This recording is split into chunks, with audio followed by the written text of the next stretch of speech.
I'm here in my cabin on Explorer Journeys Explorer 2, and as with other cruises I've been on, I've been asking experienced cruisers I've met what they did to make this cruise vacation perfect. And I was surprised that they're all saying the same things as other smart cruisers I've asked the same question on past cruises. Well, almost the same, because while there are 5 things all agree on, there's one that splits smart cruisers into 2 opposing camps, as you'll hear. Welcome aboard, I'm Gary Bembridge, and let me start with what smart cruisers all do. I found all agree on the best times to book a cruise to get the best value deal. They focus on 2 key booking periods, which I do too. First of all, they book a cruise when the line releases new itineraries. This, they say, is the most important trick that they use. It's when prices are the lowest and added included bonus perks are at their highest. Most of my upcoming cruises I've actually booked on itinerary launch because I get so much more for my money. For example, I booked on this Explorer Journeys cruise when the line launched the itinerary, and I got a launch deal of 30% off. Later this year, I'm going on a Regent 7 Seas Navigator West Africa cruise. I booked it when it was launched, and I got a 3-night post-stay safari trip included in the fare. Next year, I'm booked on a 31-night Holland America Oosterdam South America trip. Again, I booked when it came on sale. I got a launch deal that included the Have It All package with premium Wi-Fi, drinks package, shore excursion credits, specialty dining, and even gratuities. Now that would have cost over $2,000 to purchase for the cruise if it hadn't been bundled in.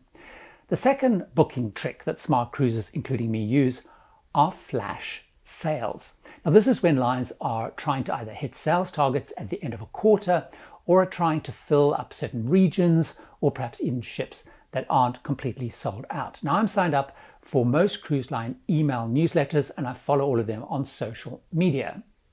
And when these flash sales pop up, I'm ready and raring to go to fill gaps in my travel schedule. So for example, I booked 2 cruises for next year using this approach. One is on Celebrity Silhouette from New York via Canada, Greenland, and ending up in Iceland. Now they were offering 70% off the second guest in a 48-hour flash sale, making it an incredibly cheap cruise to go on. The other is a Crystal Cruise Serenity Transatlantic. Again, there was a time-limited promotion with fair discount, but they also were offering suite upgrades on that particular cruise. So I booked a regular balcony cabin and got a Sapphire suite instead. The next thing that smart cruisers do is they choose their cabin and do not leave it up to the cruise line. Why?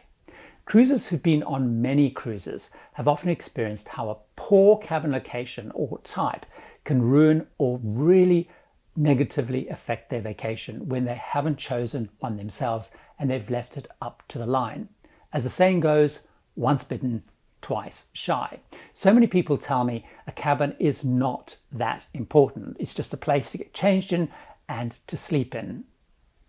However, as smart cruisers agree, once you have a cabin that doesn't suit you, it can and will make a misery of your cruise. So what did I and other smart cruisers do on this particular cruise? Well, first of all, I did not book a guaranteed fare. Now these are fares where you book the cabin grade and the cruise line actually allocates you a specific cabin. Cabins, by the way, that are left over after people who've booked using a fare where they can choose their specific cabin. They've hoovered up all the best cabins in that particular grade, including the best locations, leaving the less desirable ones in that grade for the cruise line to allocate you. Secondly, smart cruisers, again including me, choose a cabin surrounded on all sides by other cabins. So above, below, either side of me, and ideally opposite me as well. We also check the deck plans on the website to make sure the cabin is well away from high traffic areas and far from venues like kids clubs, nightclubs, live music venues, the theatre, and so on. And finally, which the deck plans will also show, choose a cabin without an interconnecting door to the one next door to avoid potentially noisy neighbours, arguing TVs, partying, or whatever. I have, in fact, many other tips on choosing a cabin to make for a better cruise. It's in this video and I'll give you a link at the end of this. Another thing smart cruisers tell me that they all do is avoid falling into the lowest fare trap, but instead focus on what all call the port-to-port cost. Cruise lines offer low headline cruise fares to attract passengers, but then they have multiple onboard costs that ramp up the real cost of cruising. Analysts looking at cruise line revenues say that most passengers will spend an additional 50% to 100% of what their cruise fare was once they're on board. So what do smart cruisers and I always do when I'm looking at and comparing cruises to work out the likely port-to-port cost, factoring in all of those costs. So in deciding on a cruise, I look really carefully at what is and isn't included in the fare.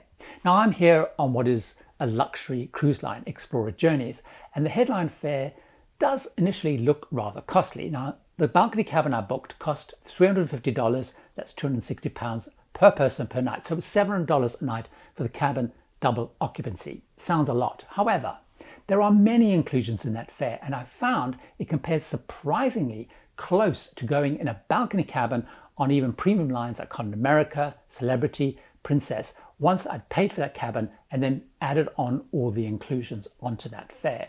Let me explain a bit more detail. So my Explorer Journeys fare included unlimited alcoholic drinks and specialty coffees. An equivalent drinks package on those lines I mentioned would have cost as much as $60 per day. My fare here included high-speed Starlink Wi-Fi for 3 devices with streaming. The equivalent on those lines would have cost me about $50 a day.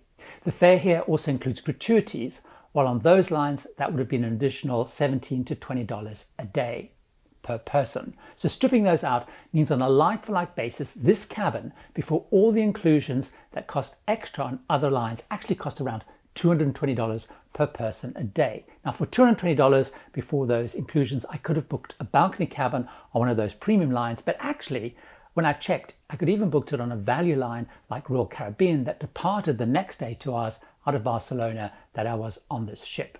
By the time I disembarked that Royal Caribbean ship, having paid about $130 a day of add-on costs for drinks, Wi-Fi, gratuities, that would actually have cost me the same as this cruise. So while this is an extreme example, because remember, I also used another smart cruiser trick I spoke about earlier, because I booked this cruise for 30% less by booking at itinerary launch, you kind of get the point about really looking at the port-to-port costs. Smart cruisers look beyond the headline fare and what it will cost them from stepping on the ship to getting off when choosing and booking a cruise. Inclusions and what things cost on board vary dramatically by line, and this is how to budget and choose a cruise to get the very best value at a point in time.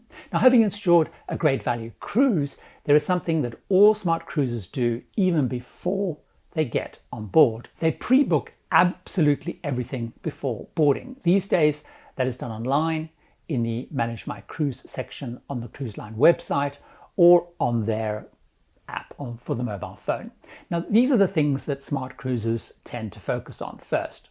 If the cruise line requires booking an arrival time at the cruise terminal, they go in as early as they can on the app or online to ensure they get a time that works absolutely best for their travel plans. Now for this particular cruise, it's a smaller ship.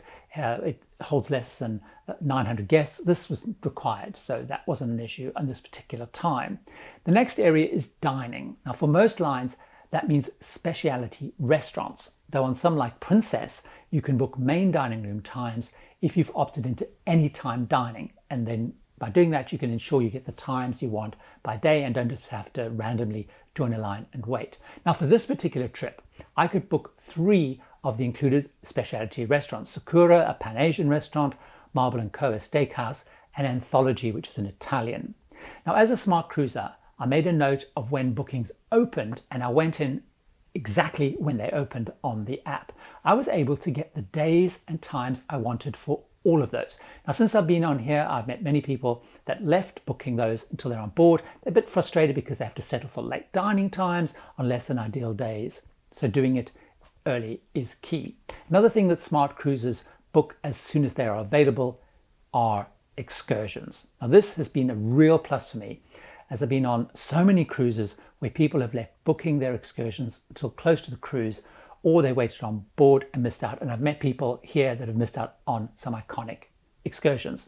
But let me give you another example. Recently, I was on a Holland America cruise. We called into the Falklands. Now, this had very limited excursions to see penguin colonies, which are there.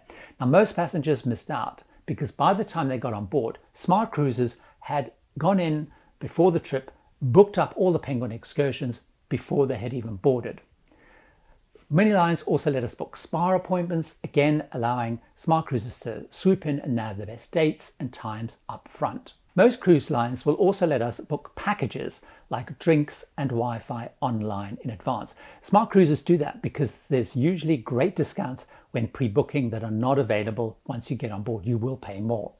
I also want to talk about a few things that Smart Cruises tell me they always do to reduce their risk when cruising. Smart Cruises get to the port city the day before a cruise. All have either experienced the stress of almost or actually missing a cruise departure due to unforeseen traffic, flight delays, or certainly, as in my case, seen others do it. So on my last Caribbean cruise, for example, it was on Oceania Vista out of Miami, a group of, I think it was around 10 people, had to join the ship in the next port at their own cost because bad weather meant their connecting flight was delayed. They actually arrived at the port just as the gangway had gone up, but the local authorities refused to let them embark because final clearance paperwork had been done and clearance to leave had been given. So they had to make their own way to the next port. Also, Smart Cruises always travel with insurance. Now, if that particular group I mentioned had insurance, that would almost certainly have covered their costs to get to the next port to join the ship. However, I discovered they didn't have insurance. Now, while only a few lines require insurance as a condition to travel, like P&O Cruises and Cunard in the UK, so for UK residents traveling with them have to have insurance.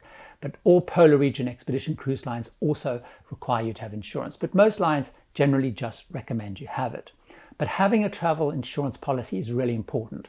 None of us go on a cruise intending to fall ill, have an accident, or get injured, and we don't really give it a thought. But I have seen so many horror stories of people getting injured or falling ill on cruises, being disembarked into a local hospital, or even needing to be medevaced off the ship. The costs are absolutely astronomical. I've seen just so many people, tens of thousands of dollars out of pocket. Also, by the way, Smart Cruises, me included, make sure that we have insurance when actually booking a cruise, because then it's covered if we have to cancel it for any reason. Personally, I have an annual policy because it makes it so much easier because I do so many cruises that works out financially and makes sense. Another area that Smart Cruises do to reduce risk is port by port. They assess whether it makes sense to do excursions or self-explore. So they have a look at the government travel advice sites. So for me in the UK, I always look at the Foreign Office site, people in the US at the State Department site. And I have a look and check what the latest travel advisory is for the ports. Now, Smart Cruises, if they see an increased risk, instead of self-exploring, will stick with the cruise line excursion or perhaps even stay on board. So for example, on this cruise, we're calling on some ports in Morocco with some mixed advisory on safety. So I will be doing cruise line excursions and not self-exploring. In ports that I want to self-explore but have relatively good rating from the Foreign Office, I still though check sites like whatsimport.com because they give information on safety considerations actually in and around the port, nearby towns and sites, so I know what my safety risk is. Also, Smart Cruises, including me, to reduce the risk of missing the ship departure, will in those ports where the ship is far away from the key sites also use line excursions. For example, on a Mediterranean cruise, Florence is a good hour and a half away from the ports where the cruise ships dock. On a Japanese cruise, Kyoto is a good hour and a half away from Kobe or Osaka based on where the ship docks. So when I was on those various cruises, I also used cruise line excursions to reduce the risk of me missing the ship. So if these are all the things that Smart Cruises agree about, what was the one thing that they actually disagree about? Smart Cruises are probably split 50-50 about using travel agents or booking directly with the cruise line. Now, many Smart Cruises feel they know cruising really well because they've been on many cruises. They feel they know the ins and the outs, and so some say it's absolutely best to go direct to the cruise line because you're cutting out the middleman. Other Smart Cruises, including me by the way, feel that a travel agent is really important, particularly when there's flights, hotels, transfers involved, because if anything goes wrong in that chain, I can then just contact my travel agent, Sarah Bolton, who then sorts it out for me.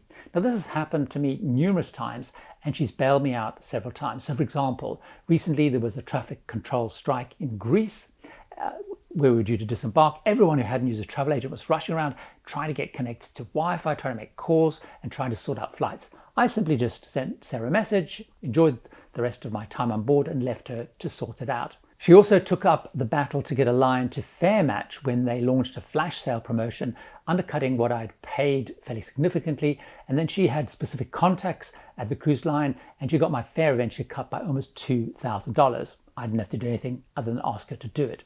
Also, cruise lines never undercut travel agents, so the fare at worst will be the same as going direct, but sometimes travel agents can get better prices from some special deals. They might get added perks or be able to give you extra onboard credit. However, I can see why one smart cruiser friend of mine, he lives within a very short driving distance of a Florida port. He only cruises on Princess Cruises and nothing else, and he sees therefore no reason to have a travel agent because his cruising is so simple and it's so straightforward. I can see the point. If you're an experienced cruiser, by the way, is there anything that you feel I've left out so far? Why don't you leave that in the comments? But before you do that, why don't you join me over in this video where I dive into, as promised, what smart cruisers do to get the very best cabins on a ship every time. See you over there.